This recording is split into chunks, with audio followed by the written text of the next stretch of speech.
मंत्र पाठ। ओम सहनावतु सहनौ भुनक्तु सह वीर्यं करवावहै तेजस्विनावधीतमस्तु मा विद्विषावहै। ओम शांति शांति शांति। काशिका की 73वीं कक्षा,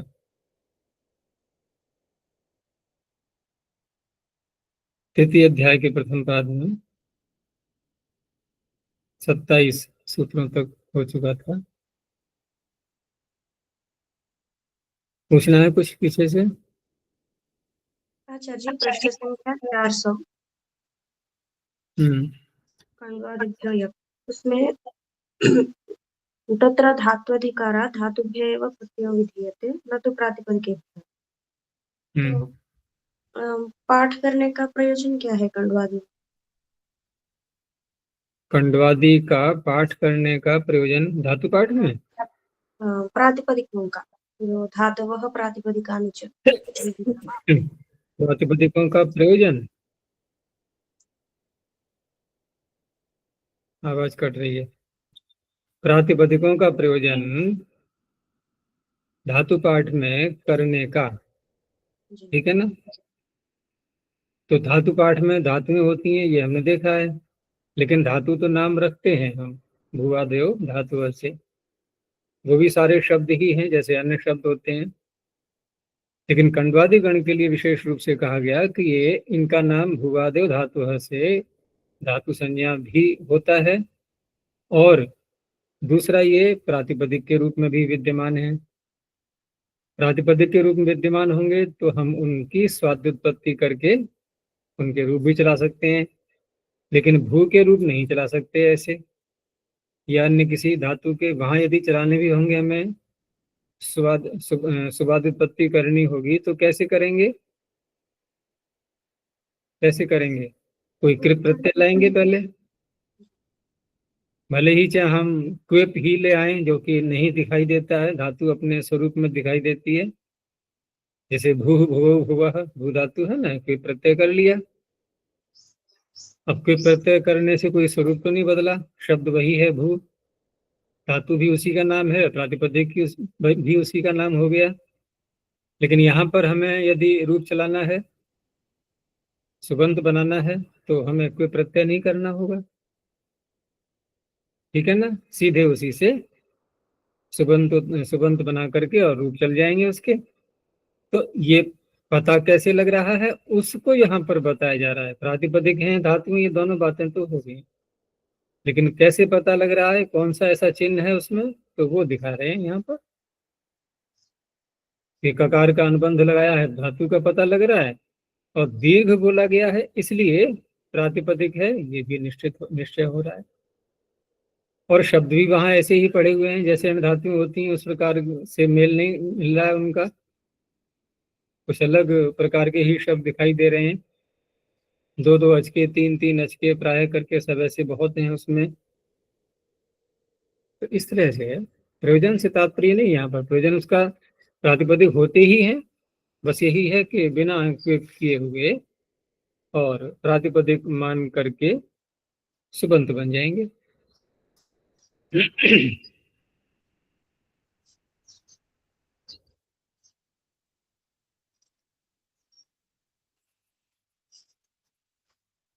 तो हमने कल जो प्रत्यय देखे थे, यहीं तक था ये कंडवादिभ्यो या।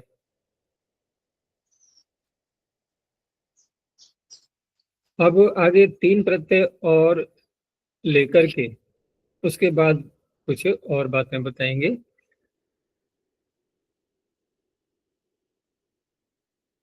तो अगला सूत्र है गुपु धूप विच्छी पणि पनिभ्य आयः।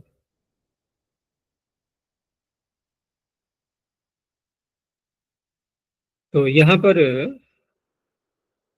गुपु धूप विच्छी पणि पनि, 5 धातुएं जो पड़ी हुई हैं उसमें अर्थ दिया कि गुपु रक्षणे, धूप संतापे, वृक्ष गतौ, पण व्यवहारे स्तुतौ च, और पन भी दे दिए साथ में, पनच उसी के आगे पनच है। इसमें पर्ण व्यवहारे स्तुतौ च और पनच, इन दोनों धातुओं में भी जो पनच में च कहा गया है, तो च से हम ऊपर का अर्थ ले लेते हैं प्राय करके ऊपर की धातु में, लेकिन ऊपर की धातु में क्या है, व्यवहार और स्तुति, लेकिन इसमें भी एक क्रम रखा गया है। क्रम क्या रखा गया कि पहले व्यवहार बोला है फिर स्तुति बोला है। तो चकार से अगर जब आकर्षण करेंगे तो निकट कौन सा पड़ेगा, स्तुति या व्यवहार? स्तुति। तो स्तुति को लेते हैं यहाँ पर, ठीक है ना। अब पन क्योंकि स्तुति अर्थ वाली है, तो इसलिए अब पण के जो दो अर्थ हैं व्यवहार और स्तुति, और च से ऊपर से और भी ले लेंगे, तो वहां पर पन के कारण से, साहचर्य के कारण से यहाँ पण का भी अर्थ स्तुति ले लेंगे, व्यवहार अर्थ यहाँ इस सूत्र में नहीं लिया जाएगा। ये बात आगे बताएंगे अभी। तो इत्येतेभ्यो धातुभ्य आय प्रत्ययो भवति। अब ये आय प्रत्यय करके किसी नए अर्थ को नहीं लाया जा रहा है, अपितु जो धातुओं के अर्थ हैं उन्हीं अर्थों में आय प्रत्यय। तो इस तरह से क्या कहेंगे इसको, स्वार्थ में होने वाला प्रत्यय। तो गोपायति, धूपायति, विच्छायति, पणायति, पनायति, ये बन जाएंगे। अब उसी पण के विषय में बताया कि स्तुत्यर्थेन पनिना साहचर्यात्, पन का स्तुति अर्थ है, ये तो निश्चय हो गया, और उसी के साथ में जब ये धातु आ रही है पण भी, तो उसके साहचर्य से पणि ही तदर्थ पणि ही प्रत्ययम उत्पादयति, पण धातु भी उसी अर्थ को लेकर के प्रत्यय का उत्पादन करती है, न व्यवहारार्थ, व्यवहार अर्थ यहां नहीं लेंगे। तो शतस्य पणते, सहस्रस्य पणते, ये जो व्यवहारार्थक है यहां पर आय प्रत्यय नहीं हुआ है।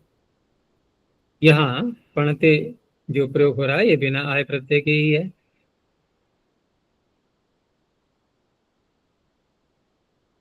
आगे कहा कि अनुबंधश्च केवले चरितार्थः, धातु में जो अनुबंध है वो केवल में चरितार्थ हैं, इसलिए आय प्रत्यांत होने पर भी उसके कारण से आत्मनिपद नहीं होता है, क्योंकि आत्मनिपद न करने से वो अनुबंध निरर्थक नहीं होगा, वो केवल धातु में चरितार्थ है। तेन आय प्रत्यांतात् न आत्मनेपदम भवति, क्योंकि प्रयोग ऐसा ही मिलता है, गोपायति, धूपायति, विच्छायति आदि ऐसे ही प्रयोग मिलते हैं,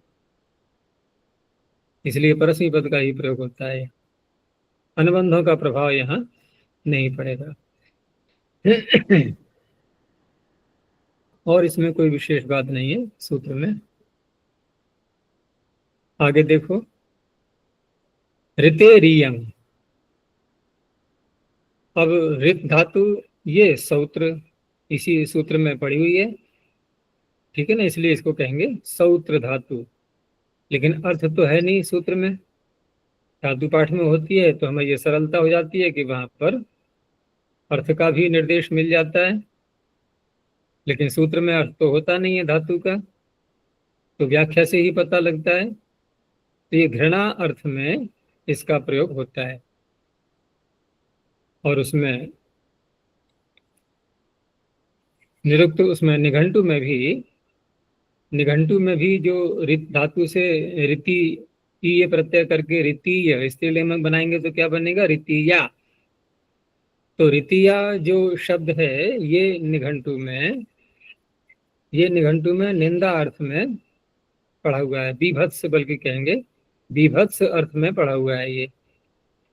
घृणा, निंदा तो नहीं कहा जाए, घृणा, बीभत्स, एक घिनौना जैसा रूप हो जाता है ना किसी वस्तु का, उस प्रकार का, उस अर्थ में पाठ है इसका। वैसे रित शब्द जो है अलग से वो तो सत्य अर्थ में आता है, लेकिन ये जो रित धातु से ईयंग प्रत्यय करके जो प्रयोग होता है ये घृणा अर्थ में होता है। उसी अर्थ को यहाँ लिया गया है। तो रीति ही सौत्रो धातुर घृणायाम वर्तते तत इयंग प्रत्ययो भवति। इयंग में ngकार लगा दिया है आत्मनेपद के लिए, तो ngकार आत्मनेपदार्थ रीतियते रीतियेते रीतियन्ते। तो वैसे तो यहाँ छंद इत्यादि का निर्देश नहीं किया गया है सूत्र में, फिर भी ये धातु इसके जो प्रयोग हैं ये वेद में ही अधिक मिलते हैं, और इसीलिए निघंटु में पाठ है इसका रीतिया का। आगे कहा कि आपने यहाँ पर ऋते रियंग बोला, तो ऋते रियंग के स्थान पर यदि हम ऋतेश छंग ऐसा कह दें और छ को ये आदेश हो ही जाता है, आय ने ये निया से प्रत्यय के आदि में है ये, तो वहां पर ईयंग ये आदेश करके भी तो ईयंग बन जाएगा। तो ईयंग और छंग लाघव रहेगा छंग कहने में।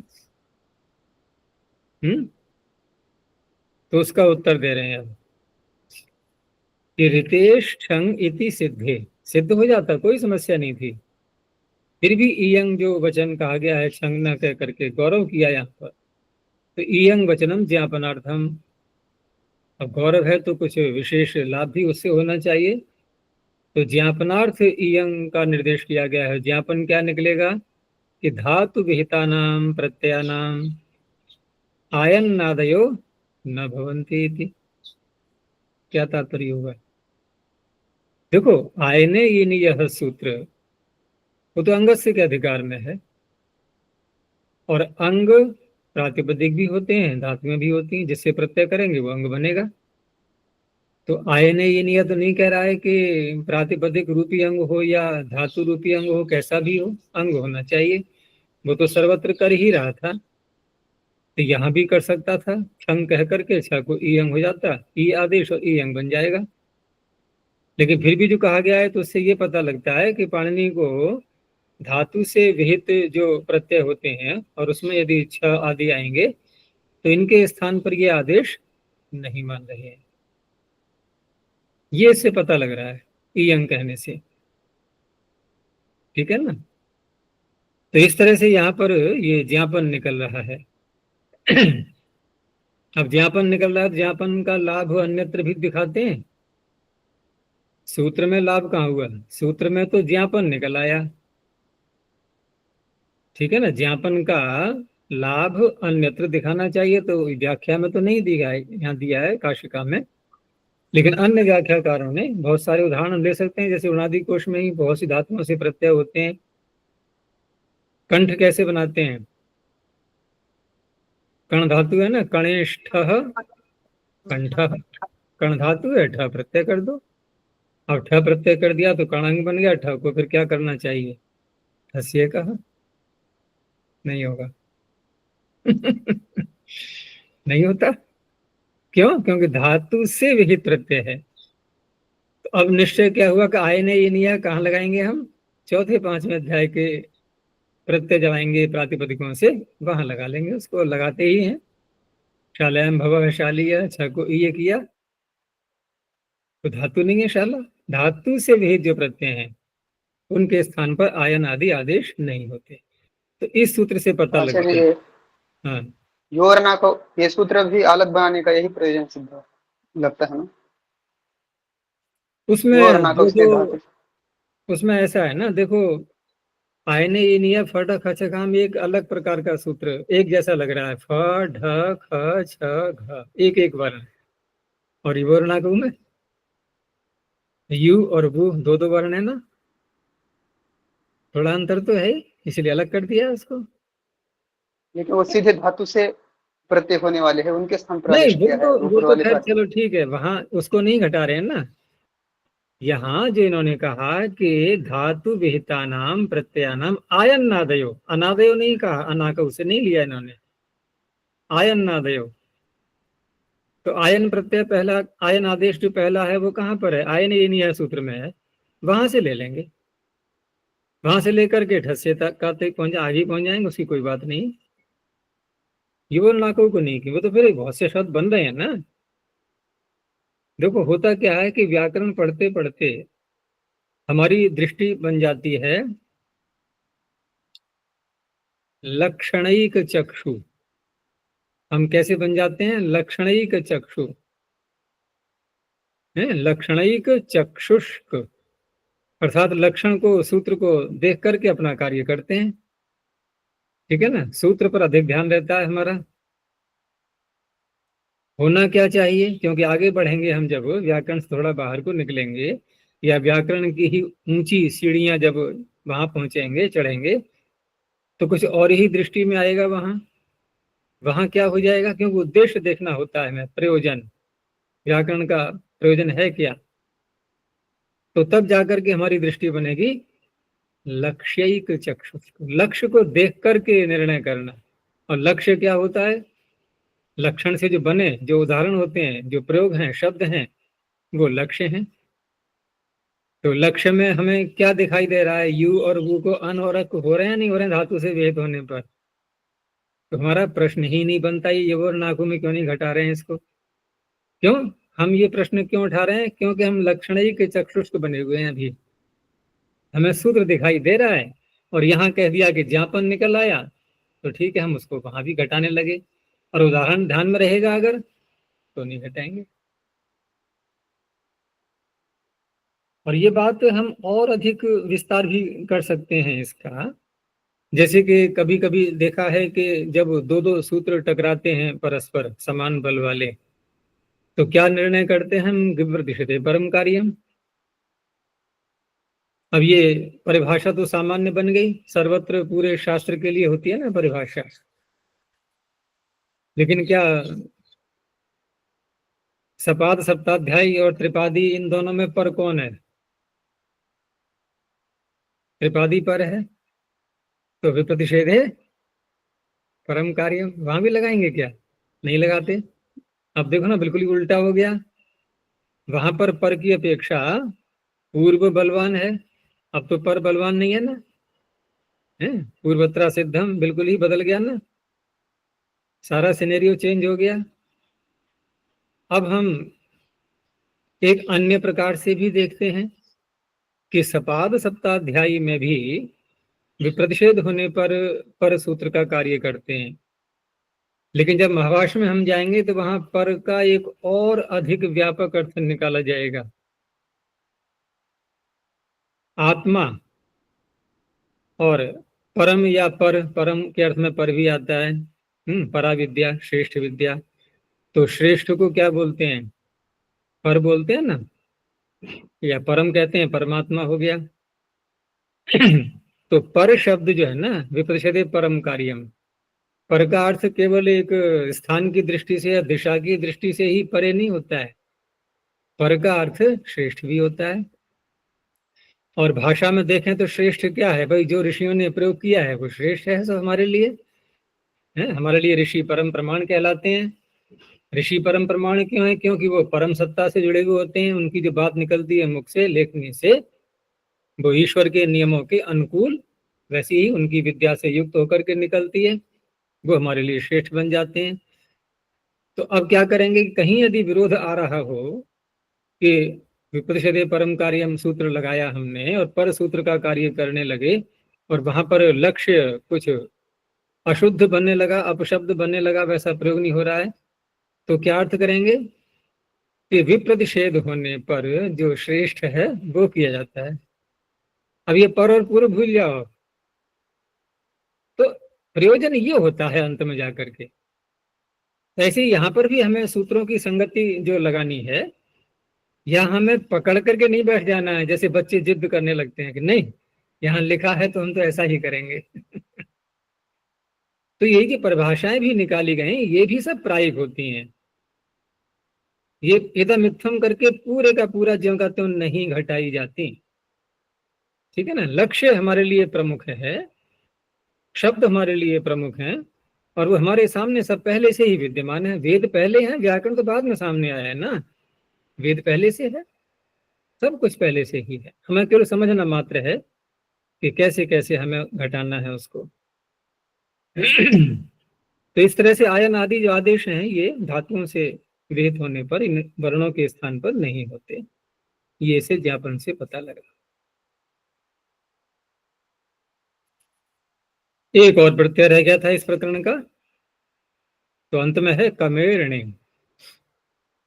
यहाँ कम धातु है, ये धातु पाठ में दी हुई है कमुकांतो। तो कमेर धातु ऋणिंग प्रत्यय भवति। णकारो विध्यर्थः, णकार वृद्धि के लिए है, और ङकार आत्मनेपदार्थ है, कोई नई बात नहीं है इसमें। तो कामयते, कामयते, कामयन्ते। अब ये प्रत्यय क्योंकि अभी जो बताए जा रहे हैं ये आय आदि प्रत्यय, आय है, ईयंग है, णिंग है, तो ये प्रत्यय यहाँ इन सूत्रों के द्वारा स्वार्थ में करने से और प्रत्येक स्थल पर करने से ये प्राप्त होने लगे। लेकिन अगला जो सूत्र आ रहा है ये इन तीन प्रत्ययों के लिए, आय, ईयं और णिंग, इनके लिए आड़ धातुक आने पर विकल्प का विधान कर रहा है, क्योंकि इन सूत्रों से तो नित्य ही प्राप्त हो रहे हैं ये, चाहे आड़ धातुक हो या सार्वधातुक हो। तो उसके लिए आगे सूत्र आया आयादय आर्ध धातु की बात। इसमें णिंग प्रत्यय में जैसे इन्होंने कहा कि णकार वृद्धि के लिए है, ङकार आत्मनेपद के लिए है, लेकिन यहाँ और थोड़ा यदि बढ़ाना चाहें तो इस तरह से भी कह सकते हैं कि णकार, क्योंकि णिंग है ना, णिंग, अगर इंग कहेंगे तो पहली बात तो वृद्धि भी नहीं हो पाएगी, वही बात है। दूसरा णी भी जो णकार आ रहा है, तो णिर्निटी जैसे सूत्र आता है तो वहां पर भी णी से हम इसका भी ग्रहण कर सकते हैं, एक सामान्य ग्रहण हो जाएगा उसका।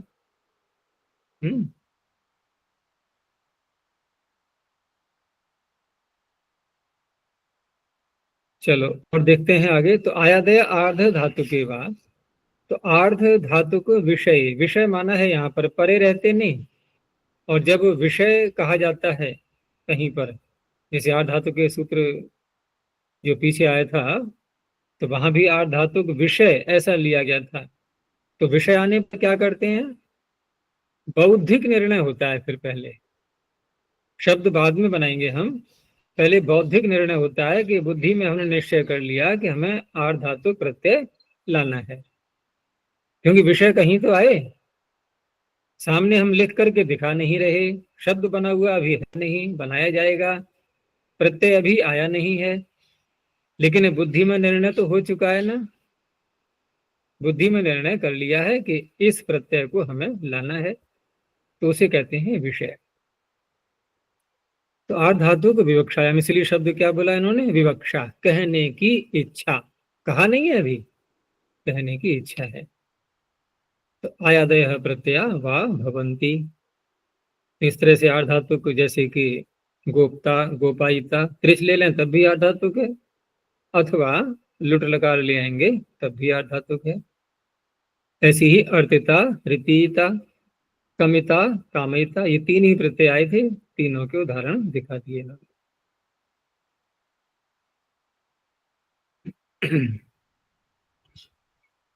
आगे कहा कि नित्य प्रत्यय प्रसंगे, इसमें पीडीएफ फाइल में दिया है ना, नित्यम प्रत्यय प्रसंगे, प्रत्यय के प्रसंग में नित्यता, फिर ऐसे अर्थ लेंगे और समास कर देंगे तब भी कोई आपत्ति नहीं। तो नित्य प्रत्यय प्रसंगे तदुत्पत्ति ही आर्ध धातुक विषय विकल्प्यते, क्योंकि पीछे तो ऐसा नहीं कहा गया था, तो नित्य ही प्राप्त हो रहा था, तो नित्य प्रत्यय के प्रसंग की प्राप्ति होने पर इन तीनों प्रत्ययों की उत्पत्ति आधातुक विषय में विकल्प से की जा रही है। तत्र यथा यथम प्रत्यय भवन्ति। अब क्या होगा कि आधातुक प्रत्ययों में जहां जहां भी लाएंगे हम, वहां पर विकल्प से होने के कारण से जिस पक्ष में ये नहीं होंगे उस पक्ष में जो भी प्रत्यय प्राप्त है वो हो जाएगा। जैसे गुप्त धातु से हमें स्त्रीलिंग बनाना है, तो स्त्रीलिंग में अगर हम बिना आय प्रत्यय के करेंगे स्त्री प्रत्यय तो होगा क्तिन, तो बनेगा गुप्ति ही।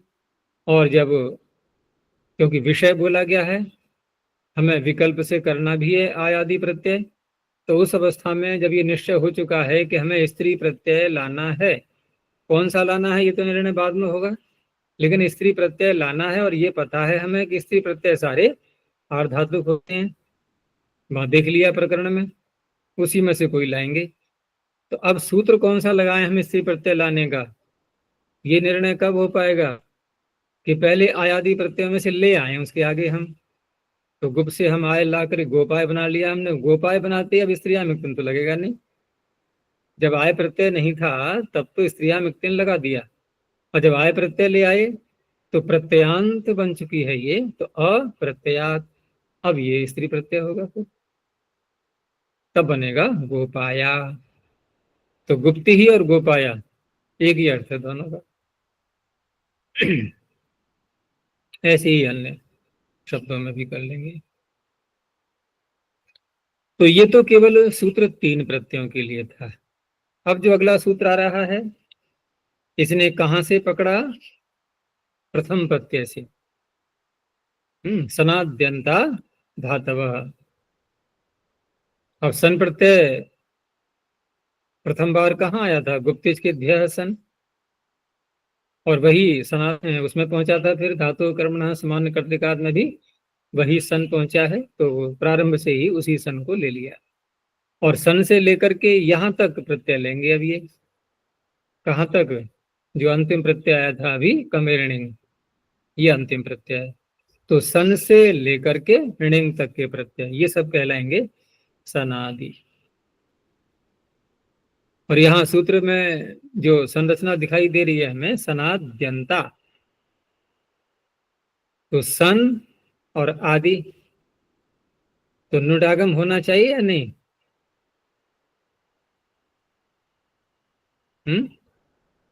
सन्नादि, ngमोरस्वादसि ngमुन्नित्यम्। हाँ तो करो। और देखो वहां नित्य भी कहा गया है, ढील भी स्वीकार्य नहीं हो रही है। तो पाणिनि अपने ही नियमों का भंग कर रहे हैं ना, कि छात्रों को सिखा रहे हैं नित्य करना और स्वयं कर नहीं रहे। तो छात्र तो कहेंगे ना कि गुरुजी हम तो आपके ही आचरण का अनुकरण करेंगे ना। तो आरोप तो आएगा उन पर कि जब आप स्वयं ही उल्लंघन कर रहे हैं तो कम से कम नित्य शब्द को ही हटा देते वहां पर। वहां नित्य शब्द भी बोल दिया आपने, नित्य शब्द ना कहते तो थोड़ी जगह बनी रहती है, ठीक है ना, कि कहीं कहीं नहीं भी होता है। लेकिन नित्य से तो और बल बढ़ गया, और फिर भी उल्लंघन है। स्ट्रिक्ट निर्देश कर दिया कि नित्य करना है और यहाँ फिर भी नहीं कर रहे। तो देखो ना, ये सब बातें जो मैं पीछे भी संकेत दे रहा था, ये सब उसी ओर जो है इशारा करती हैं। और यहाँ भी वही बात है कि ऐसा प्रयोग भी मिलता है, कहीं मिलेगा प्रयोग, कहीं नहीं मिलेगा, कहीं विकल्प से मिलेगा, कहीं नित्य मिलेगा। तो इस तरह से सूत्रों में यहाँ पर, अब सूत्र कोई छंद के समान होते हैं तो छंद में हो सकता है न भी मिले कहीं, उसको देख करके पाणिनि ने अपने सूत्र के द्वारा संकेत दे दिया है, ऐसा भी प्रयोग हो जाता है। यहाँ उसकी चर्चा नहीं की है व्याख्या में। तो सन आदिर येषाम ते सनादयः, सनादयो अन्ते येषाम ते सनाद्यन्तः, बहुरी समास करके। और अंत का अर्थ यहाँ पर लेंगे हम अवयव, यानी कि सन आदि अंत अर्थात अवयव हैं, जिनके, अब जिन कौन है, जिसके या जिनके, वो है पूरा एक समुदाय। समुदाय कैसे बना कि जिस धातु से या जिस प्रातिपदिक से, क्योंकि प्रातिपदिक भी तो आए थे ना पीछे, सुबंत, सुबंत शब्दों से भी हमने प्रत्यय किया है, धातुओं से भी किया है। तो वह पूरा समुदाय प्रत्यय को मिला करके, वो पूरा समुदाय जो है उसका नाम होगा धातु। अब पूरा समुदाय ग्रहण करें कैसे, बहुरी समास किया हमने कि सनादयः अंता येषाम, सन आदि अंत हैं जिनके। तो जिन कौन है वो, तो वैसे देखें तो धातुओं की या प्रातिपदिक के अंत में, सुबंतों के अंत में वो सन प्रत्यय आए थे। लेकिन यहाँ पर हमें बहुरी को किस रूप में लेना है, तद्गुण संविज्ञान। तद्गुण संविज्ञान में लेने से क्या लाभ होगा कि जो प्रकृति है वो भी साथ में आ गई, और जो प्रत्यय है वो भी साथ में आ गया। इनके सन आदि ये जो प्रत्यय हैं ये भी गृहीत हो गए, इनका भी नाम धातु हो जाएगा, और जिनके अवयव हैं ये उनका भी ग्रहण हो गया। तो इस तरह से पूरे समुदाय का नाम धातु होता है। तद्गुण संविज्ञान बहुरी। तो सनाद्यंता समुदाया, उसी को स्पष्ट कर दिया, समुदाय है ये धातु संज्ञा भवंती। अब यहाँ हम पीछे भी ये जान चुके हैं कि जैसे जब संज्ञा कहीं की जाती है तो संज्ञा में तदंत विधि नहीं होती, और इसका पता हमें कौन से सूत्र से लगता है?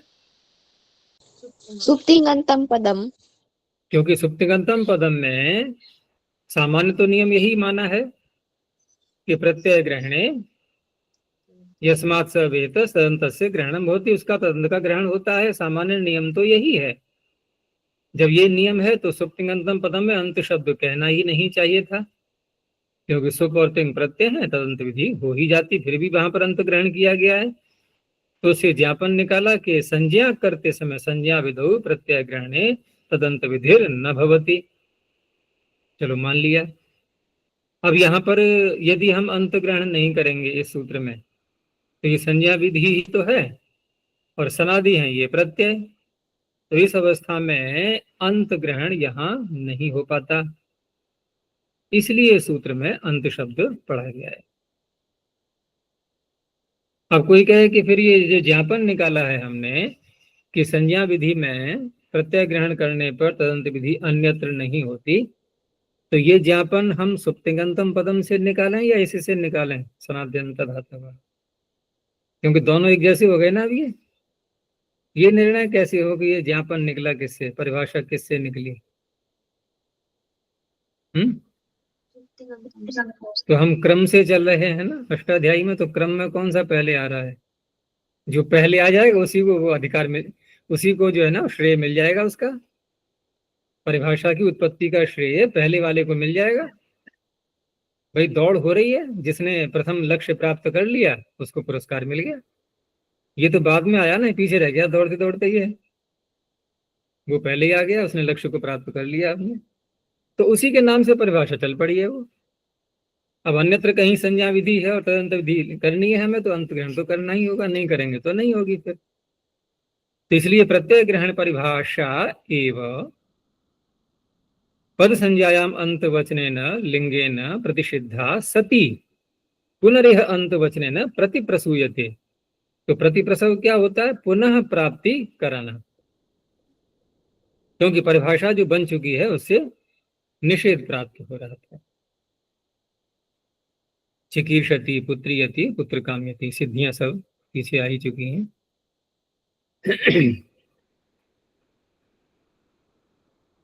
चलो आगे देखते हैं। स्य तासी लिरिलुटो हो। अब ये जो प्रकरण था अभी तक का, यहाँ पर गुप्तिज के ध्यः सन से लेकर के और सनाद्यंता धातव तक, ये पूरा प्रकरण पृथक है। ये आगे अब इसका कोई संबंध नहीं है, ये काम पूरा हो चुका है। लेकिन जो धातु शब्द पीछे आया था, किसमें? जो दूसरा वाला धातु था, क्योंकि उसी को लेंगे, यहां से पीछे को हटेंगे तो निकट वाले को पकड़ेंगे। तो यंग प्रत्यय में जो धातु हो कहा गया था, धातु रेखा चोला दे, वो यहाँ पर आ रहा है। और तीसरा धातु हो वो तो आगे आना ही है, जो सबसे बड़ा अधिकार है वो आगे आएगा धातु का।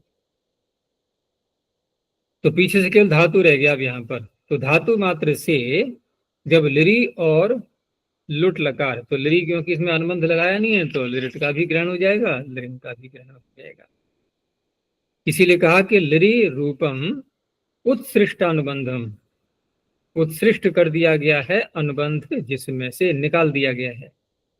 ऐसा जो लिरी रूप है सामान्यम एकम एव, ये एक यहाँ पर जो ग्रहण किया गया है वो सामान्य है। सामान्य क्यों है? मैंने सामान्य पीछे भी कहा था कि सामान्य शब्द बोलते ही हमें कम से कम दो में अवश्य घटाना है, नहीं तो बनेगा ही नहीं सामान्य।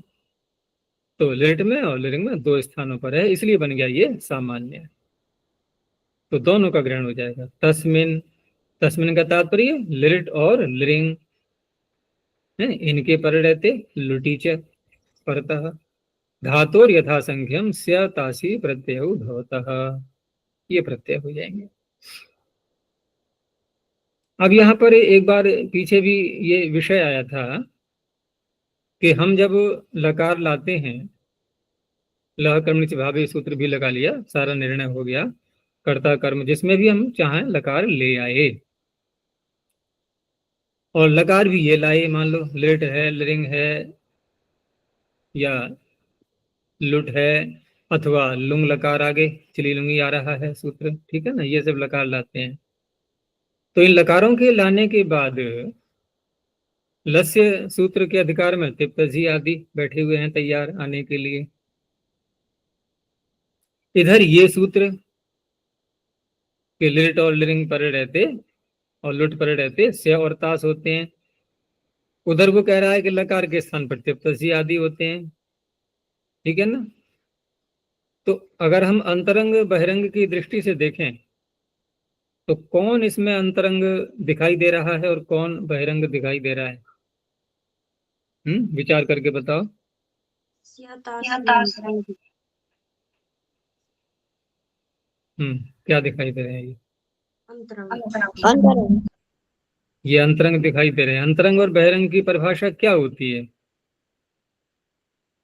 जिसके लिए देखो, जिसको किसी अन्य की अपेक्षा नहीं है, जिसको किसी और की अपेक्षा नहीं है, ऐसा कोई कार्य करने जा रहा है व्यक्ति और कोई साधन उसको नहीं चाहिए, स्वयं करने में समर्थ है, तो उसे कहते हैं अंतरंग। इसलिए परमात्मा की प्राप्ति अंतरंग होती है, ध्यान रखना। और संसार की प्राप्ति बहिरंग है। संसार की प्राप्ति मतलब संसार की वस्तुएं ले लो, कुछ भी ले लो।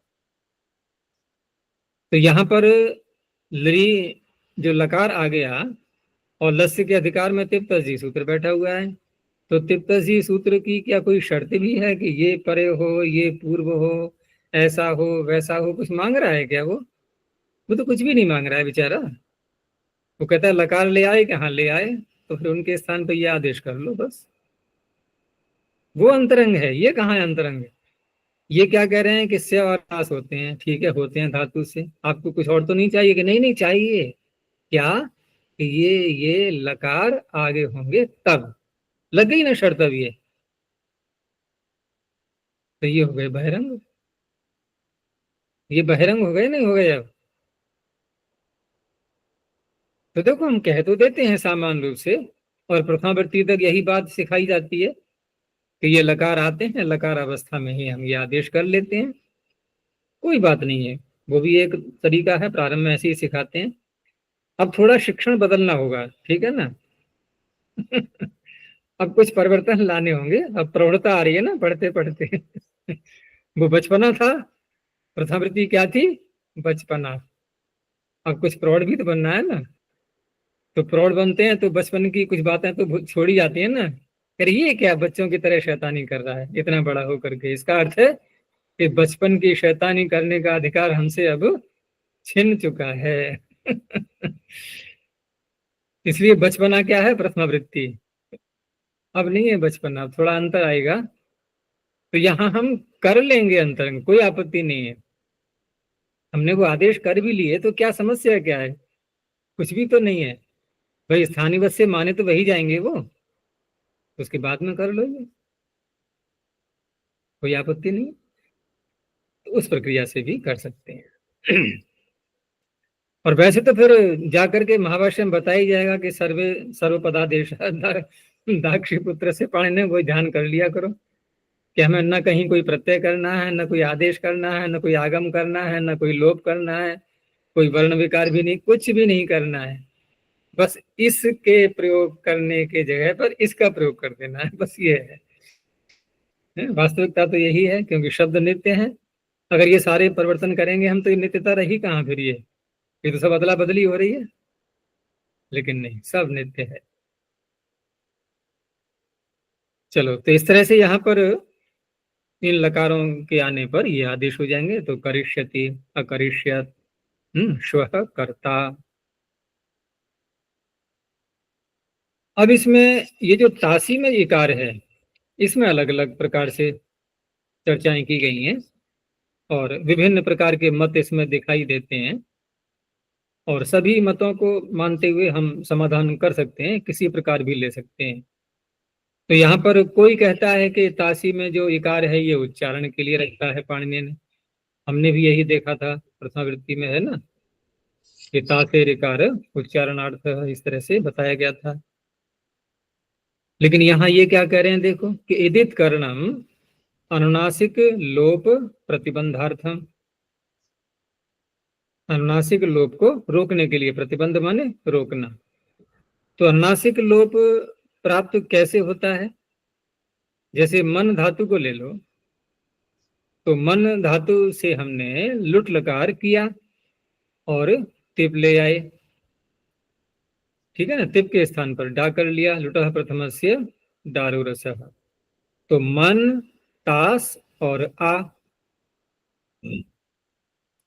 अब यहां मन तास और आ, अब इस स्थिति में देखो कि डित करके यहाँ टी भाग का लोप भी करेंगे हम, भले ही ये कहा गया है कि डित करण सामर्थ्यात अभस्यापि टेर लोपः, लेकिन इस नियम को भी माना भ संज्ञा के प्रकरण में ही जाएगा, क्योंकि अभस्यापि लिखा है ना, अभस्यापि टेर लोपः, तो इसका अर्थ है भ से जोड़ रहे हैं, तभी तो कह रहे हैं भ संज्ञा न होने पर भी हो जाएगा, तो माना तो उसी प्रकरण में गया।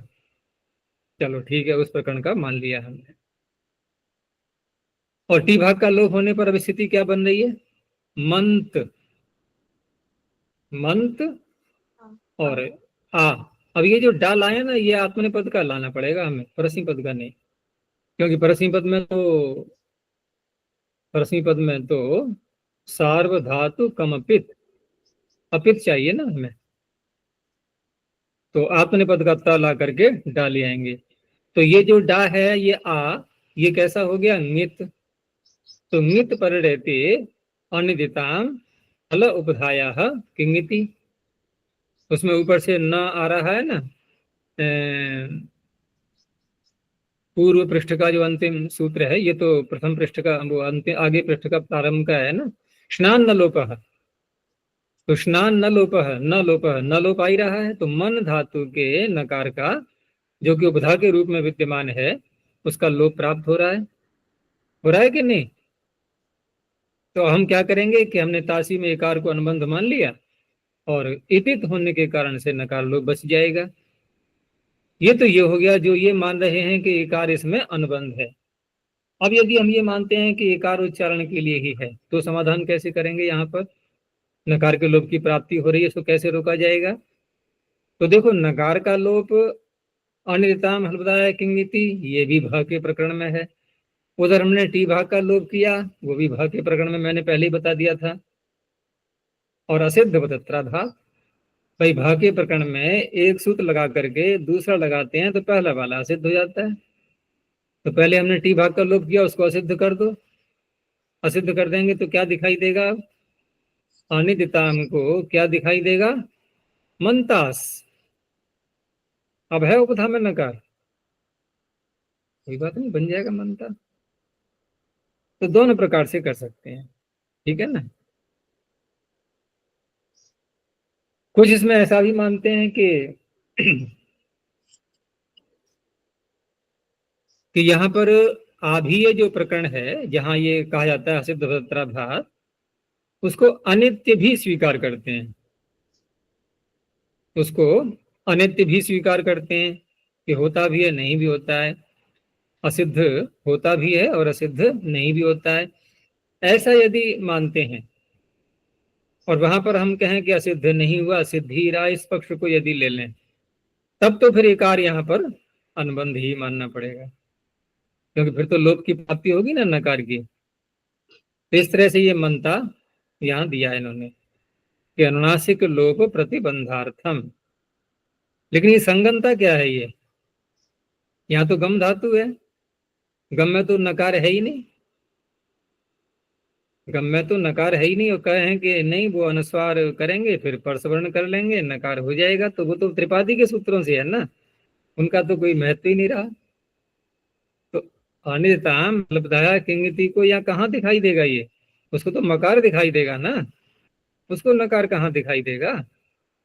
तो ये वास्तव में ये प्रयोग क्या है यहाँ पर कि मनता एक शब्द ले लो कि यह शब्द, यानी ये जो कहा ना पीछे वाक्य एदित करणम अनुनासिक लोप प्रतिबंधार्थम, ये तो बता दिया उसका प्रयोजन।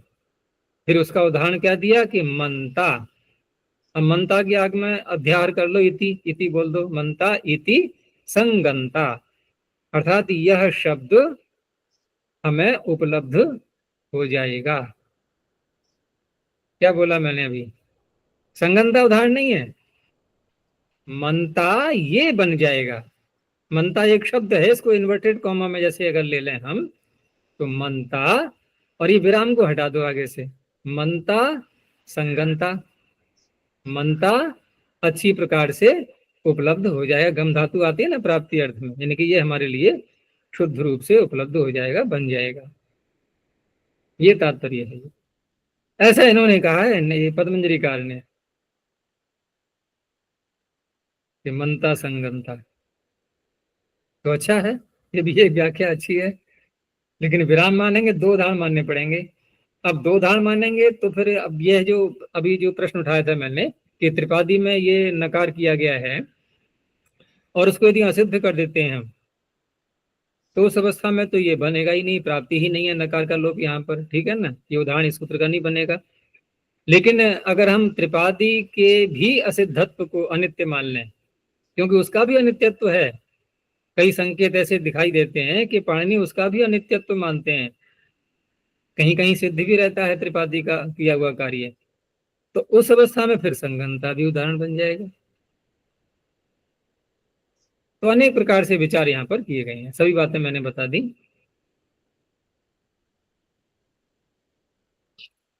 तो अगर उस पक्ष को लेते हैं हम कि एकार यहाँ उच्चारण के लिए, वैसे वही ज्यादा प्रसिद्ध है यही पक्ष उच्चारण वाला, तो उस अवस्था में आभीय जो कार्य है ना, तो उसमें असिद्ध हो ही जाता है, नियम, कोई बात ही नहीं है। वहां प्रबुधा का लोप प्राप्ति ही नहीं है, तो रोकने की आवश्यकता है ही नहीं। चलो ये भी हुआ। अब आगे सिब बहुलम लेटी।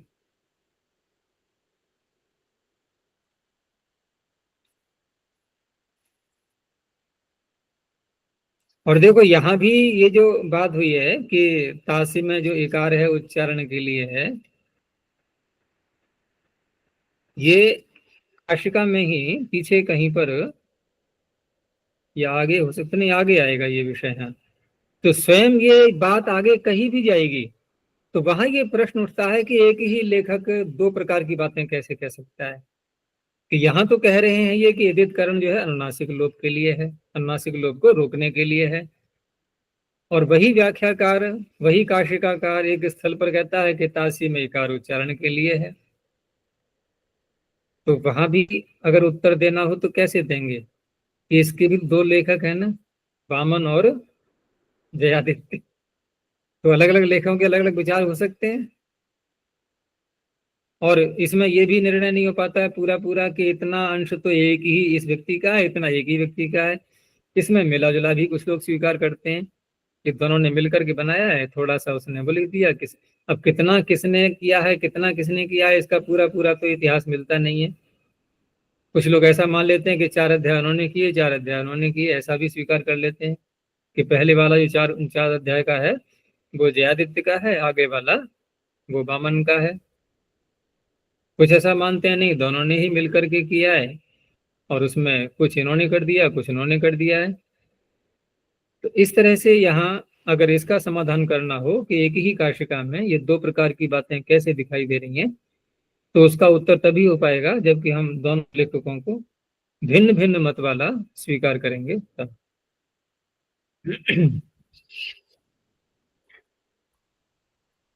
तो सिब बहुलम लेटी,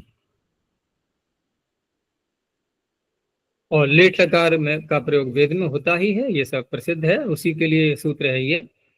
तो धातु सिब प्रत्यय भवति, किसी भी धातु से, सभी धातुएं आ गई इसमें, नाम नहीं है किसी का, बहुलम लेटी परतः, लेट लकार परे रहते हैं।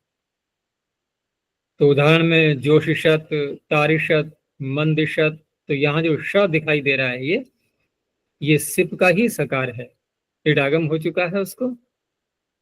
और आगे इसमें अट और आट ये आगम भी होते हैं, बहुत से कार्य होते हैं ना लेट लकार में, अट और आट ये भी होते हैं। और तिप का जो इकार है उसका भी विकल्प से लोप होता है, इतश्च लोपः परस्मैपदेषु। इस तरह से बहुत सारे विकल्प सामने आ जाते हैं।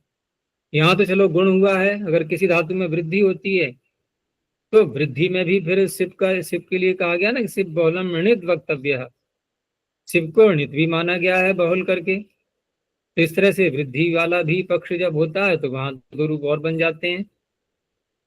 इस तरह से अनेक सारे भेद बनते हैं लेट लकार में। और सब धातुओं के रूप बराबर संख्या में नहीं होते हैं। भू का तो आप लोगों ने गिना था ना एक बार, कितना बताया था, गिन करके देखा था सब बना करके, हैं 97 6, 96 लगभग बने होंगे। तो 96 रूप बने थे, लेकिन जुष धातु ऐसे यहाँ दिया है जोशत, तारिशत, मंदिशत, इनके नहीं बनेंगे 96। क्यों? इसमें तो वृद्धि वाला पक्षी खत्म हो गया, अकेला गुण का ही तो रह गया। और भू में बनाएंगे हम तो वृद्धि का ही बनेगा, गुण का ही बनेगा, इसलिए अंतर पड़ जाता है संख्याओं में। तो यहाँ तो हमें केवल सिप के लिए देखना है, तो इन उदाहरणों में सिप प्रत्यय का सकार दिखाई दे रहा है और 8 धातुक रहता है ये। नच भवती बहुल कहा है तो नहीं भी होता है, जैसे पताति विद्युत। अब पताति में तिप के इकार का लोप भी नहीं दिखाई दे रहा है हमें, जबकि यहाँ जोशिषत में और तारिशत मंदिशत में इकार का लोप भी दिखाई दे रहा है। दूसरा, जोशिषत आदि में यहाँ अडागम है लेटो डाटो, लेकिन पताति में कौन सा आगम है? 8, यहाँ 8 का आगम है। तो 8 आगम है, तिप के इकार का लोप हुआ नहीं है। तो जब सिप नहीं हुआ तो कौन सा होगा? फिर शब्द तो आना ही है, शब्द को थोड़ी रोक पाएंगे फिर हम। तो हम जैसे कहते हैं कि सार्वधातुक लकार 4 गिनते हैं, लट लोट लंग विधिलिंग, लेकिन अगर हम यहाँ सिप बहुलम लेटी में जिस पक्ष में सिप को नहीं करेंगे उस पक्ष में धातु जिस गण की होगी वो भी तो प्रत्यय आएगा, वो विकरण तो आएगा ना उस गण का, वो भी आएगा। तो उस दृष्टि से हम 5वां लकार ये भी ले सकते हैं, लेकिन वो एक पक्ष में ही आएगा क्योंकि विकल्प है इसलिए।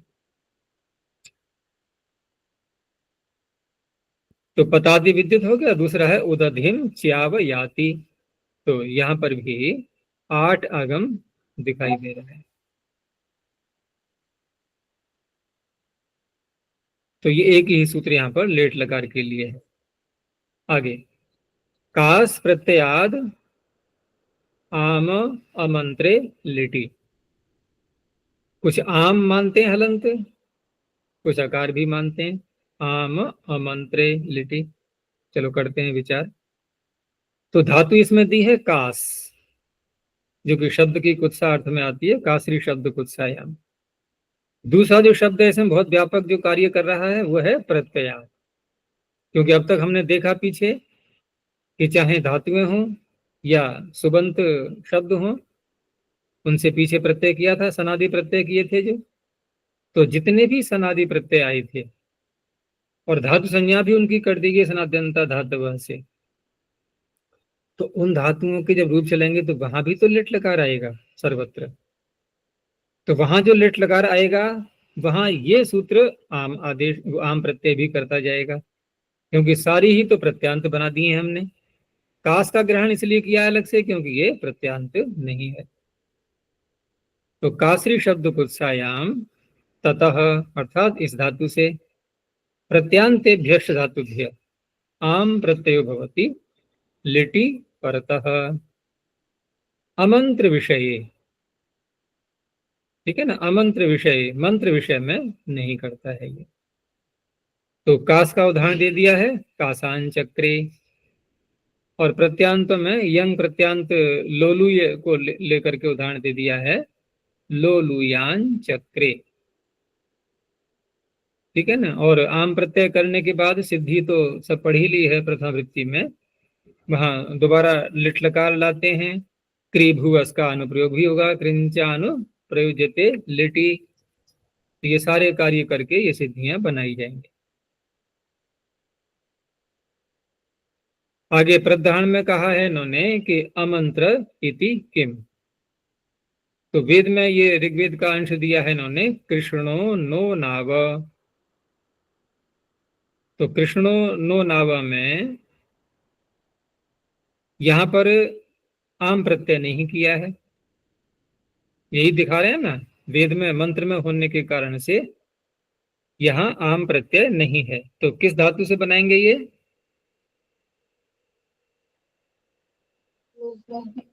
हैं?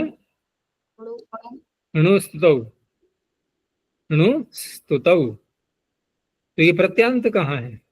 इसे प्राप्त ही कब है? आम। भाई नु धातु का रूप चलाएंगे तो नो नावा बन जाएगा, ठीक है, लिट लकार में। तो यहाँ प्राप्त है क्या? प्राप्त कब होता है? जब धातु प्रत्यांत हो, कोई और प्रत्यय पहले से किया गया हो। तो केवल नु का रूप नहीं है ये नु धातु से यंग प्रत्यय करके नोनूय का रूप है, ठीक है। पहले नोनूय ये बन जाएगा, उसका रूप है ये।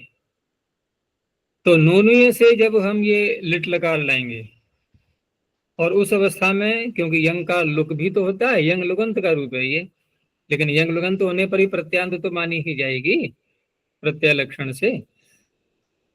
तो उस तरह से यहाँ यंगोचिच से यंग को तो हटा देंगे, और उसके बाद तिप ला करके अणल लाएंगे। तो वहां पर नोनु से आम प्रत्यय की प्राप्ति हो रही है, उसको यहाँ पर नहीं किया गया है।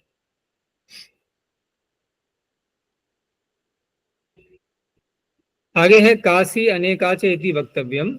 जी यहाँ पे प्रत्यांतों को लिया है ना, है? यहाँ पे प्रत्यांतों को लिया है इस सूत्र में, और वो जो सन्नंत में जैसे क्यच काम्यच वो है सुबंतों से आने वाले,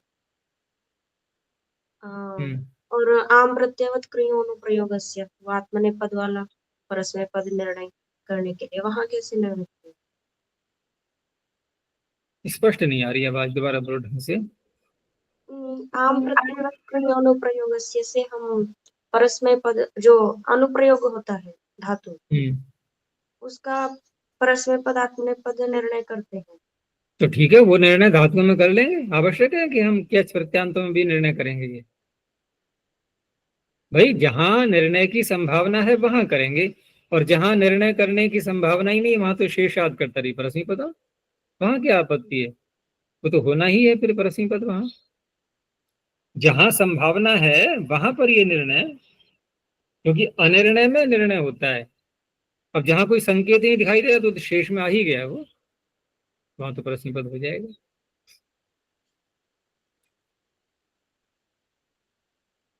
यहाँ वार्तिककार ये कह रहे हैं कि काशी अनेकाच इति वक्तव्यम चुलुम्पाद्यर्थम। आपने कहा प्रत्ययात, प्रत्यात को रहने दो, काश तो ठीक है, काश बोलना है बोलते रहो, लेकिन प्रत्यात के स्थान पर आपको कहना चाहिए अनेकाच। काश प्रत्यात यानी कास्य अनेकाच, ऐसे करके क्यों कहना चाहिए? कि कुछ और भी ऐसे धातुएं हैं जिनसे ये शब्द बनाने हैं, ये आम प्रत्यय करना है, तो वो आपके कथन से प्रत्यांत कहने से प्राप्त नहीं होगा। कौन से? के चुलुम्पाद्यर्थम। अब ये चुलुम्प धातु पाठ में तो नहीं मिलेगा, ये वार्तिककार की, जैसे हम सूत्र धातुएं कहते हैं ना, सूत्र में आई हुई, तो इसको कैसे बोलेंगे? ये वार्तिक में आई हुई है, बस इतना ही कहा जाएगा, ठीक है ना। ये वार्तिककार ने स्वीकार किया है तो इसको भी ले लेते हैं, लेकिन आदि कह करके तो अन्य बहुत सारी ले सकते हैं। अब तो अन्य जो ली है इन्होंने, तो वहां पर दरिद्रा जैसे है ये। अब दरिद्रा प्रत्यांत है क्या? नहीं है, लेकिन अनेकाच तो है। तो प्रत्यांत न कह करके अनेकाच यदि कह दिया जाए तो प्रत्यय करने पर भी अनेकाच ही बन जाती हैं धातुएं सब। कोई भी देख लो उठा करके, चाहे सन करें, चाहे यंग करें, चाहे अणिच करें, अनेकाच तो बनी ही जाएगी ना, वो सारी गृहित हो जाएंगी। अनेकाच कहने से प्रत्यांत भी सब आ गई, और जो स्वयं स्वरूप में अनेकाच हैं लेकिन प्रत्यांत नहीं है वो भी गृहीत हो जाएंगी। तो सुझाव तो अच्छा है ना। तो चकासान चकार, चुलुम्पान चकार, दरिद्रान चकार, कास का तो आ ही गया, कास का तो ग्रहण करना ही पड़ा क्योंकि अनेकाच नहीं है ये, और बाद में अनेकाच शब्द को ले जाएगा। उससे चुलुम्प ये जो वार्तिक कार की धातु है ये भी आ गई, और दरिद्रा आदि अन्य धातुएं भी आ गई। तो ये सुझाव दिया है इन्होंने यहाँ पर।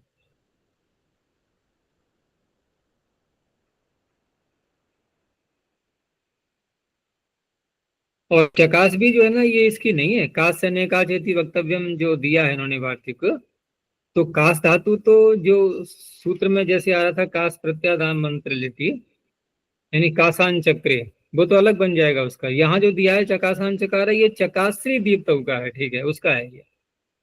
जैसे दरिद्रा का दिया है ना चकाश्री दीप्त, ये चकास का हो गया, और दरिद्रा दुर्गतु का वो दरिद्रा धातु, ये अनेकाच होने के कारण से ग्रहण हो गया है इनका। और चुलुम्प इनकी अपनी है ये धातु पाठ में नहीं मिलेगी। आगे इसमें एक कारिका आ रही है, क्या कह रहे हैं देखो इसमें कि आमह अमित्वम अदंतत्वात्। इतने का अर्थ करो पहले। आमह अमित्वम, आम का अमित्व है, क्या अर्थ हुआ इसका? आमह अमित्वम,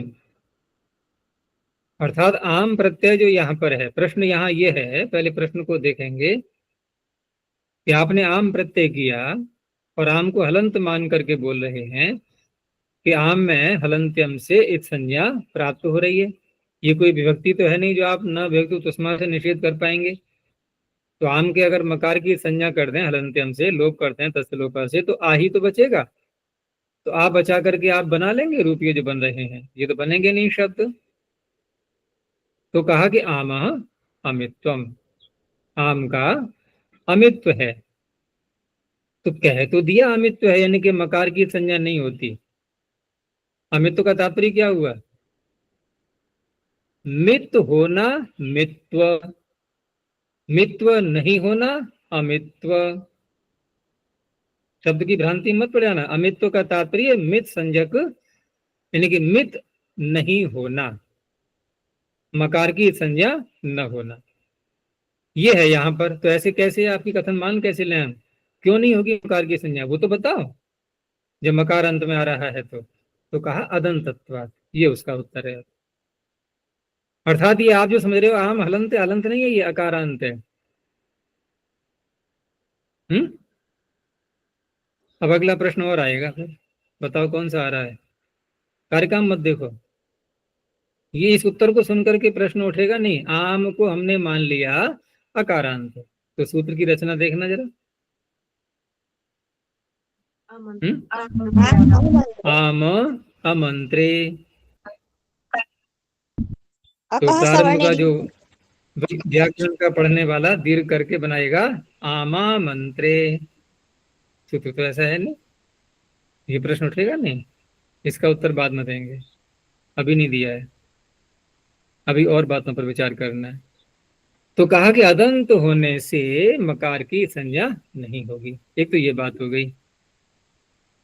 तो कि और भी कहीं पर क्या ऐसा निर्देश मिलता है जहां पाणिनि अकारांत मान करके कोई अन्य प्रयोजन सिद्ध करते हो? कि हाँ मिलता है। देखो सूत्र आगे आएगा अभी, उष विद जागृभ्योन्य तरस्याम, आएगा नहीं? तो उष विद, विद में जो द में अ है वो भी उच्चारण के लिए वहां रखा गया है, अनुबंध नहीं है वो। उष विद, तो विद में आकार रखा गया है, और ये इसी प्रकरण में आएगा क्योंकि वहां पर ये आम प्रत्यय का जो प्रकरण चल रहा है ना, ये आगे बढ़ेगा अभी। और ये 38 संख्या पर देखो सूत्र विकल्प करके वहां पर विद धातु से आम प्रत्यय करके विधान चकार आदि बनाए गए हैं। तो विधान चकार बनाते समय विद, विद में यदि हम द में अ न माने, ठीक है ना, इनके अनुबंध के रूप में वैसे ले लें हम, और उच्चारण के लिए न माना जाए तो उस अवस्था में क्या होगा कि विद धातु हलंती ही लेंगे ना, फिर हम विद और आम प्रत्यय आगे आ गया तो गुण प्राप्त हो रहा है कि नहीं, लघुपद गुण। वेदांत चकार होना चाहिए फिर। तो कब रोक पाएंगे हम उसको कि द में अ को स्वीकार करो, अकारांत मानो सूत्र के अंदर। अकारांत मान लिया तो अब ये जो अकार है इसका अतो लोपा से लोप करेंगे। आ धातु का ना आम प्रत्यय, अतो लोपा से लोप कर लेंगे। लोप करके फिर जब गुण करने चलेंगे तो पूर्व विधि करने में आदेश स्थानीय हो ही जाता है। इस तरह से गुण का निषेध हो जाएगा। तो वही कहा है कि अगुणत्वम विदेह तथा, अर्थात हमें उसी प्रकार से यहाँ आम को अकारांत मानना है जैसे कि विद को अकारांत मान करके वहां गुण को रोका गया है। यहाँ अकारांत मान करके हम मित संज्ञा को रोक लेंगे, मकार की संज्ञा को रोक लेंगे। ठीक है, ये प्रथम पंक्ति हो गई।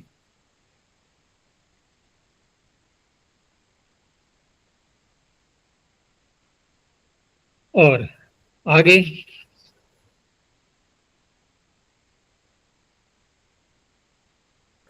आगे कह रहे हैं कि आस चकासोर विधानाच्य।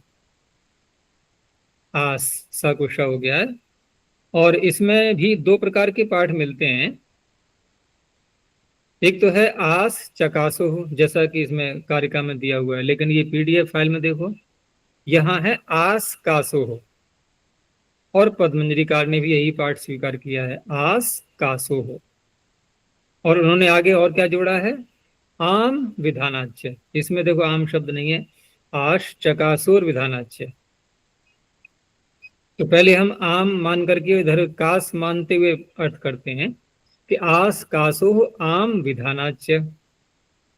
ये क्या कहना चाह रहे हैं इस बात से कि आस और कास इन धातुओं से भी आम प्रत्यय का विधान किया है। देखो कास तो इसी सूत्र में पढ़ दी गई है, कास प्रत्याद हम मंत्र लिटी। और आस कहाँ पढ़ी गई है, हैं? दया या षष्ठ्य, उसमें आस धातु पड़ी हुई है। तो यहाँ पर इनके पढ़ने के कारण से भी है, इनके पढ़ने के कारण से यदि हम यहाँ पर मकार की संज्ञा मान भी लें, मकार की संज्ञा यदि मान लें, एक होता है ना कि प्रतिपक्षी अगर जिद करता है और हमें ये पता है कि अगर इसकी बात को हम मान लेंगे तब भी हम खंडन कर सकते हैं, जो समस्या आएगी ना उसका निराकरण कर सकते हैं। तो ऐसे में क्या करते हैं कि चलो ठीक है, हमने सामने वाले से कहा हमने आपकी बात मान ली, अब हम ऐसे उत्तर दे देंगे। उसे कहते हैं अभ्युपगम, स्वीकार कर लेना। तो यहां पर हम यदि स्वीकार कर भी लें कि मकारांत की संज्ञा होती है, तो पाणिनि के आस और कास धातु से आम प्रत्यय का विधान करने पर हमें कुछ और ही पता लग रहा है। क्या पता लग रहा है, आस धातु से आम प्रत्यय किया, क्या बनता है रूप, आसान चकार या आसान चक्रे। ठीक है ना, आसान चक्रे बनेगा ना, क्योंकि आस धातु तो आत्मनेपद की है। हाँ, आसान चक्रे। तो आसान चक्रे में आस के आगे लाए हम आम प्रत्यय, आम के मकार को हटा दो, क्या रह गया, नहीं नहीं, आम प्रत्यय अगर मित है ऐसा मानते हैं हम, तो मित आगम कहाँ, आगम बन जाएगा ना, अभी ये आदेश न हो करके। और ये कहाँ होता है, मृत्यु अंत्यात पर। तो कहाँ रखेंगे इसको, आस में, आके आगे। और क्या आएगा आम का, आ ही तो आएगा। तो आ क्या बना मिल करके, आस चकार। वो आस का आस ही रह गया बस, है ना। आस कहते हैं ना आशा को, लोक में हम आस में बैठे हुए हैं, तो आस में ही बैठे रह गए, वो आशा पूरी हुई नहीं। ठीक है ना, तो आस का आस ही रह गया। फिर भी आम प्रत्यय करने के बाद भी स्थिति बदली क्या, कुछ कुछ भी नहीं। तो प्रत्यय करना आज से निरर्थक हुआ कि नहीं, बताओ बताओ मुझे, अंतर पड़ रहा है कोई तो। भाई आप आपके कथन के अनुसार प्रकार की संज्ञा मान लें, तो आस धातु से जो आम प्रत्यय कर रहे हैं पाणिनि, ये क्या दिखा रहे हैं? ये मकार की संज्ञा मान करके इन्होंने कहा है क्या ऐसा? अगर मकार की संज्ञा पाणिनि मान रहे थे तो आस धातु से क्यों करते आम प्रत्यय? कोई अंतर तो पड़ेगा नहीं। अब कास में भी ऐसी देख लो, कास में अगर मित है, ये कहाँ आएगा? ये का के आगे आएगा ना, वहां भी ऐसी कास का कास ही रह जाएगा। तो आस कासो विधानाच्य, आम विधानाच्य। क्या माने? इससे भी पता लगता है कि आम में मकार की संज्ञा नहीं होती। पूर्व पंक्ति में जो बात कही गई थी ना, उसी को पुष्ट करने के लिए एक और तरीका दिखाया है उन्होंने।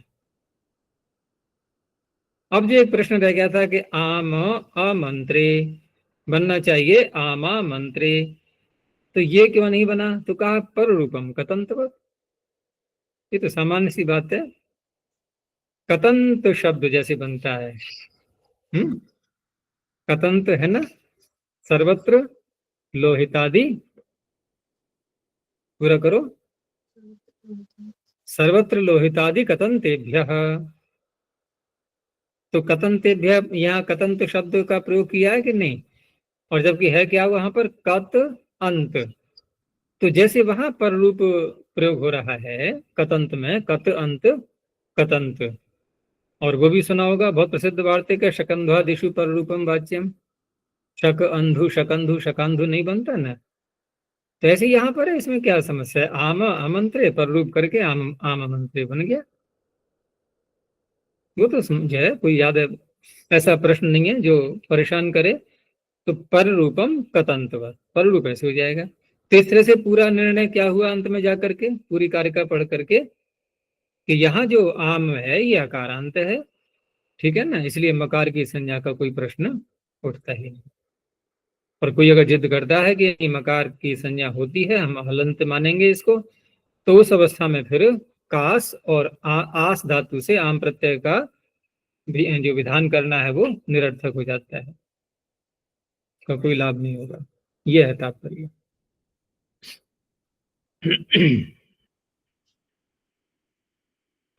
आगे, इजादेश गुरुमतो नृच्छः।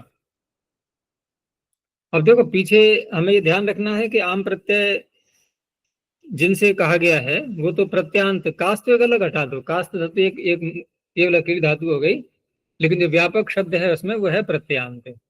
अब हमें अन्य धातुओं से भी आम करना है, तो फिर उनके सूत्र अब ये आगे आ रहे हैं सब। ये सब प्रत्यांतों से भिन्न ही कहलाएंगे। उसमें ये भी प्रमुख सूत्र है, क्योंकि इसने जो धातुएं ली हैं, जो उनके लक्षण बताए हैं कैसी कैसी होनी चाहिए, तो इस प्रकार की धातुएं भी बहुत हैं, उन सबसे ये आम प्रत्यय करेगा। तो इजादे है, इजादिर यो धातु आदि में इच होना चाहिए, प्रत्याहार है ये। और गुरुमान, दूसरा भी लक्षण घटेगा साथ में, कोई ना कोई वर्ण उसमें गुरु भी हो। और रिच को छोड़ देना है, क्योंकि ये गुरुमान बन जाती है, इजादी भी है ये। रिच्छति वर्जितः, तस्मात् च लिटि परतः आम प्रत्यय भवति।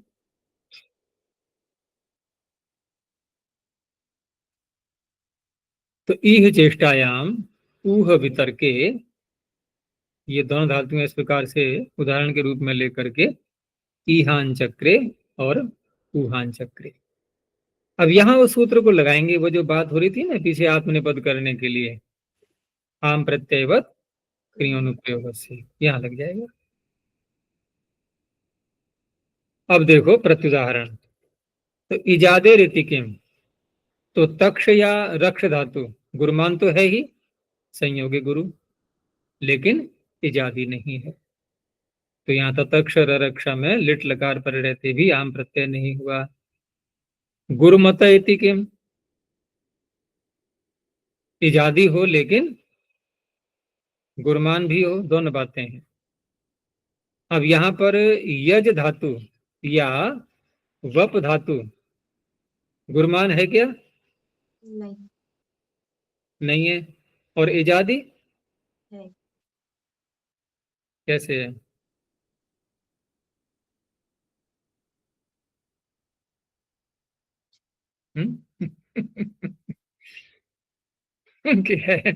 है कैसे है, क्यों अनमोल? यज और वप, तो कैसे है इजादी?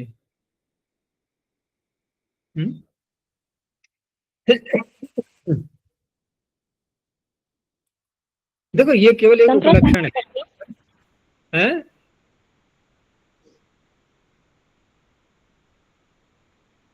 जब मैं कह रहा हूँ दोबारा, लिट प्रत्यय के परे रहते, आवाज साफ ही नहीं आ रही है। लिट प्रत्यय के परे रहते संप्रसारण नहीं होगा। लिट प्रत्यय के परे रहते संप्रसारण होगा। तो कहाँ हो रहा है इसमें? ई य ज हो गया संप्रसारण क्या?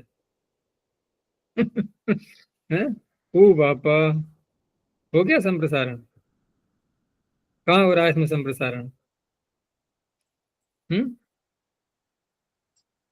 कहीं दिखाई दे रहा है संप्रसारण? यह कोई हो गया ई ज। देखो कुछ लोग तो यहाँ पर उदाहरण ऐसे भी देते हैं, ईश उवोश, जैसे ईश और उष धातु है ना, तो वहां ज्यादा स्पष्ट हो जाता है ईश उवोश में, क्योंकि गुण करके जो है वो इजादी बन जाती हैं। जैसे ईश का ईश बना लिया और उष का ओश, तभी तो बनता है ना ईश उवोश, इजादी और गुरमान हो गई। लेकिन यहाँ जो दिया है ना ईयज उवप, ये वास्तव में ये प्रतीक के रूप में है, उपलक्षण के रूप में है ये, अर्थात इस धातु का हम जब रूप चलाएंगे तब, तो उस अवस्था में ये तो चलो नल का मान लेते हैं हम, और नल में तो कोई बात नहीं है, लेकिन जब अन्य प्रत्यय लाएंगे तो वहां तो संप्रसारण होता है ना। जैसे इसी का द्विवचन में लाएं और तो उसमें तो क्या बनेगा ईयज का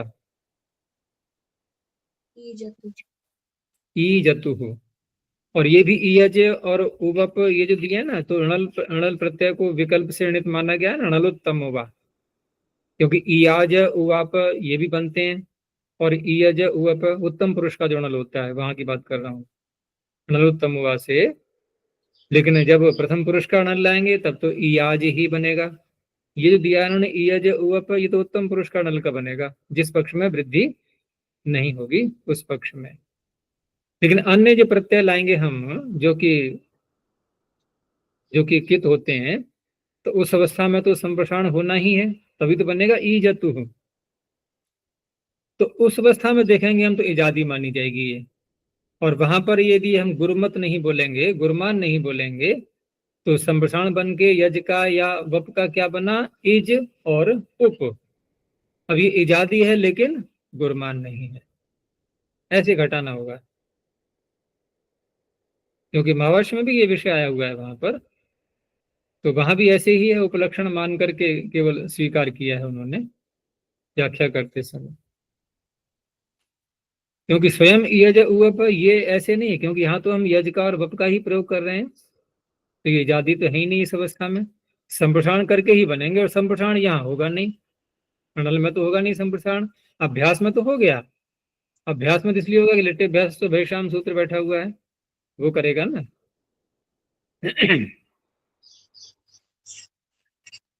चलो आगे देखो, अब सूत्र में अंदरिक्ष कहा गया था, तो वहां तो स्पष्ट है कि ऋष धातु का जब प्रयोग करेंगे तो ये तो इजादी भी है, गुरमान भी है, प्राप्त हो रहा था, लेकिन निषेध कर दिया है, तो आनर्थ आनर्थ हतु, आनर्थ यहाँ नहीं होगा आम प्रत्यय। आगे वार्तिक दिया है ऊर्णो तेष्ट प्रतिषेधो वक्तव्य, क्योंकि ऊर्णो इजादी भी है और गुरमान भी है, तो यहाँ तो स्पष्ट प्राप्त हो रहा है, लेकिन निषेध कर दिया, और निषेध करने से फिर रूप बनेगा प्रोरणु नाव, आम प्रत्यय नहीं हुआ। अथवा अथवा कह करके अन्य उपाय बता रहे हैं, जो कि अधिक प्रसिद्ध है और कारिका के रूप में यहाँ दिया है इन्होंने, और उसमें कुछ और भी बातें बताई गई हैं, और जब उस कारिका को हम ले लेंगे तो फिर ये इस वार्तिक की आवश्यकता ही नहीं है फिर, ठीक है ना, इसकी नहीं पड़ेगी, क्योंकि अथवा कहा है ना कि अथवा ऐसे भी समाधान इसका हो सकता है, तो वार्तिक और का है, कारिका किसी और की है, तो कारिका वाला समाधान जो है वो अन्य बातों को भी ले लेता है, इसलिए उसको स्वीकार किया इन्होंने। तो वाच्य ऊर्णो ऋणवद भाव, क्या तात्पर्य हुआ इसका कि ऊर्णु जो धातु है, ये जो भी वर्ण आ रहे हैं इसमें, इसको किसके समान मानना चाहिए? नोवत।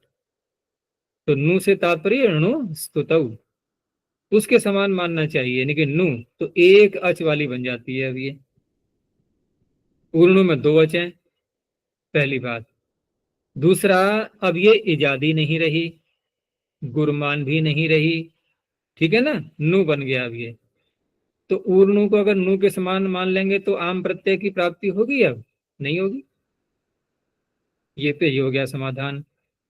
अब और लाभ भी इसके दिखा रहे हैं कि ऊर्णु धातु से यदि हम यंग प्रत्यय करना चाहें तो धातु और एकाचो हला दे, ना तो एकाच है ना हला दिया, ये कोई भी लक्षण नहीं घट रहा है इसमें। लेकिन नु के समान मान लिया तो हलादी भी हो गई, एकाच भी हो गई। तो यंग प्रसिद्धि ही प्रयोजनम।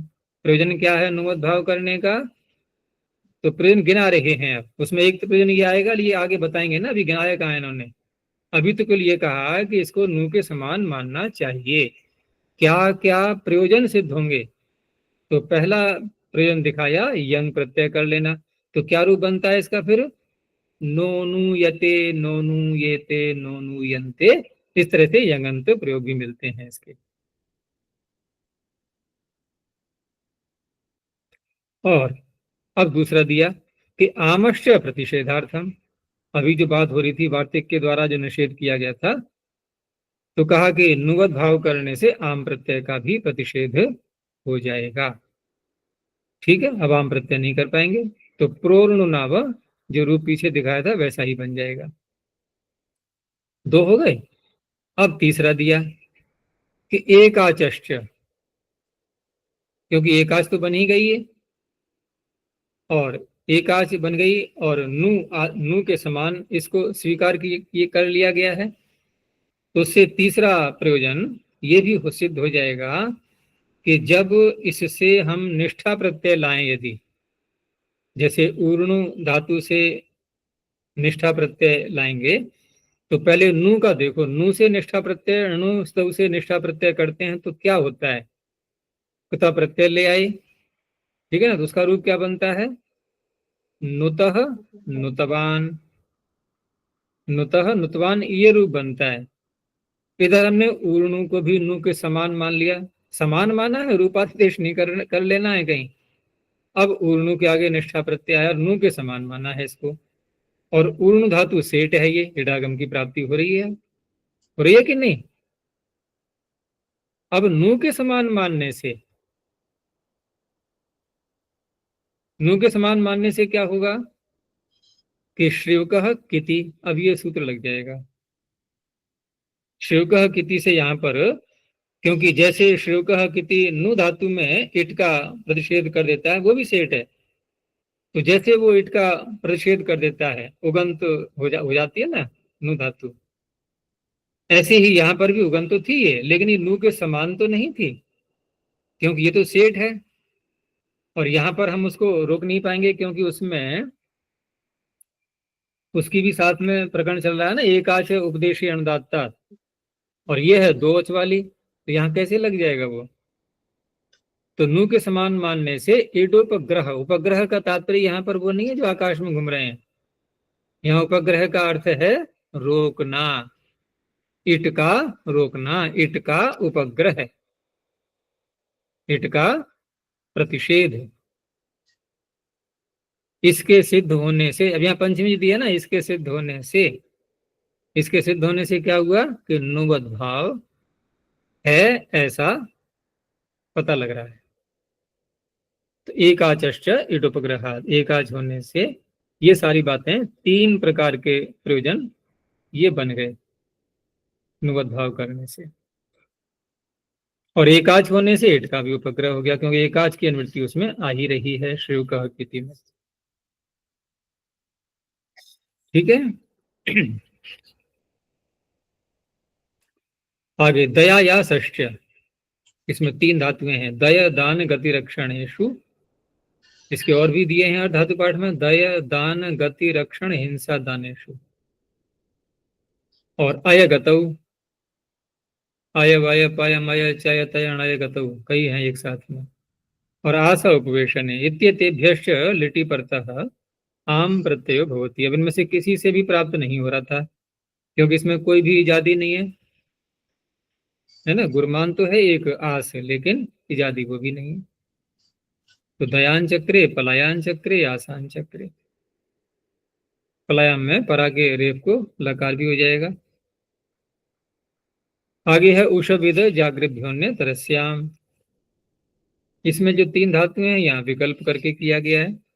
तो उष दाहे, विद ज्ञाने, जागृ निद्राक्षये।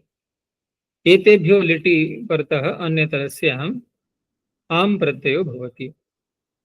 तो दो रूप बन जाएंगे, ओशांचकार उघोष, विदांचकार विवेद, जागरांचकार जजागार। और एक मंत्र आता है वेद में, कई बार बोला भी है मैंने। तो जजागार बनना चाहिए, और वहां क्या रूप दिखाई दे रहा है हमें? जागार।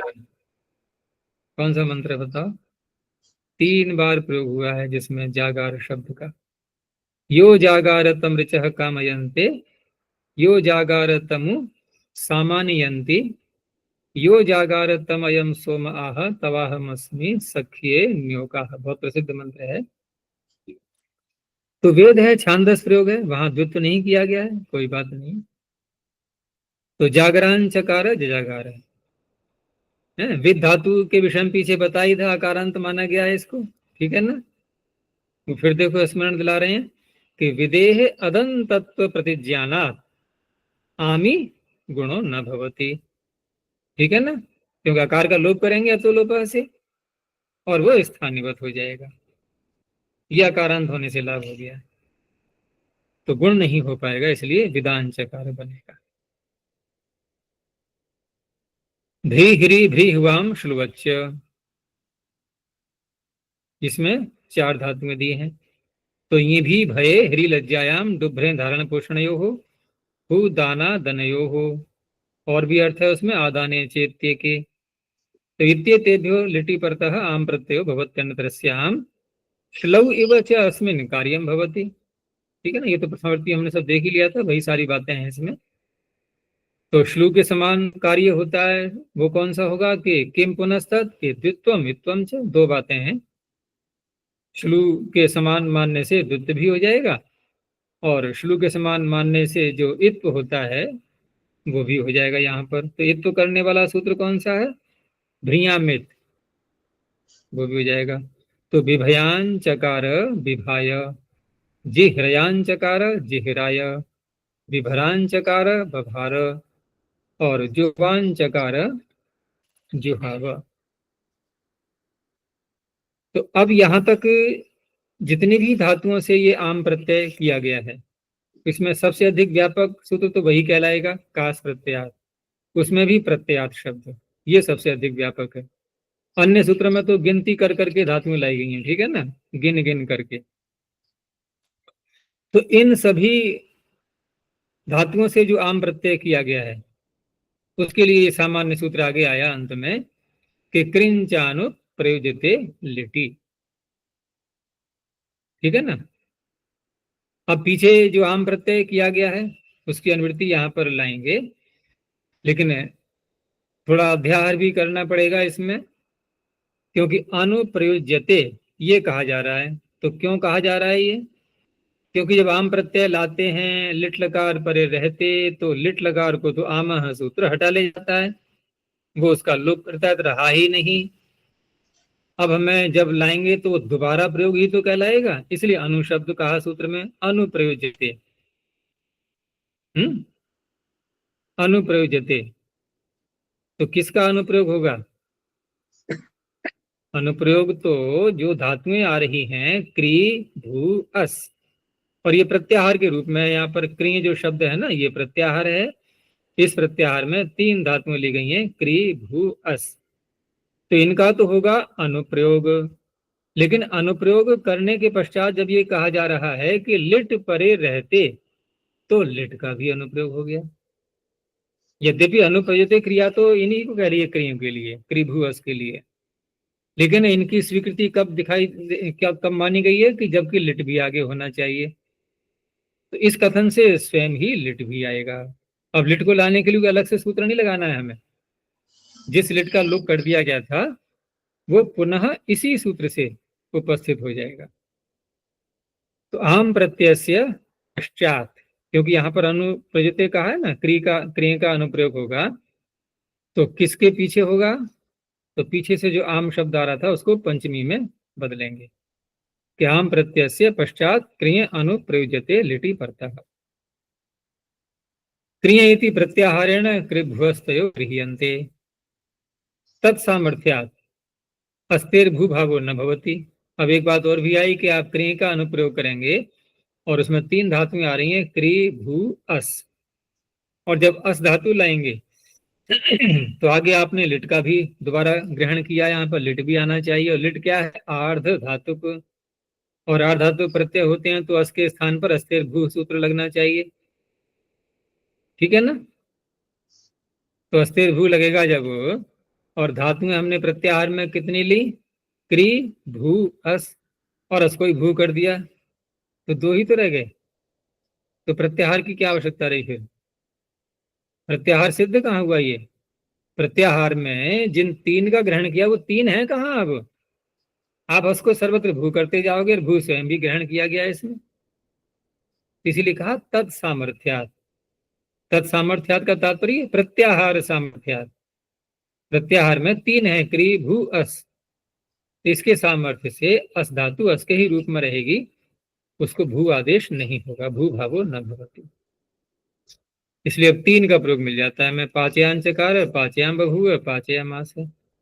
अब जब भी हम धातुओं के रूप चलाते हैं और जहां भी आम प्रत्यय होता है, और लकारों में जब एक एक करके चलाएंगे तो लट के बाद जब लेट आएगा तो 3 रूप बोलने होते हैं। धातुर्थी पढ़ाते हैं ना जब वहां पर, तो रूप रूप बुलवाए जाते हैं, तो इसको आते ही सिर दर्द होने लगता है कि ये 3 बोलने पड़ेंगे यहाँ पर अब, क्योंकि भू का भी अनुप्रयोग, क्री का भी अनुप्रयोग, अस धातु का भी अनुप्रयोग, और प्रश्न पद में भी इसके चलते हैं, आत्मनेपद पद में भी चलते हैं, जहां जैसा संभव होगा वहां चलाएंगे। तो इस तरह से ये सूत्र पीछे के सभी आम प्रत्यांत धातुओं से ये लग जाएगा। आगे अब कुछ ये निपातन और रह जाते हैं ये 2 सूत्रों में, इसको आगे देखेंगे, अब यहीं तक रखते हैं।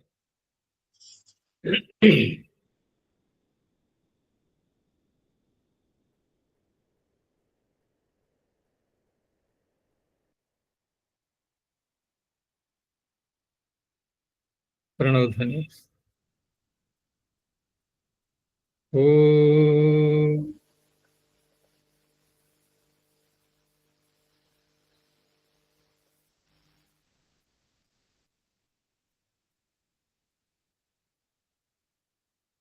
ओ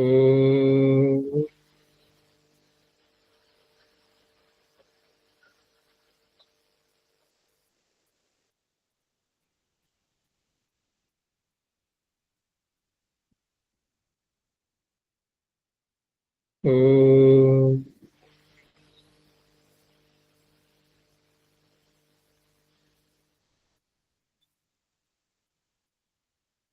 शांति शांति शांति।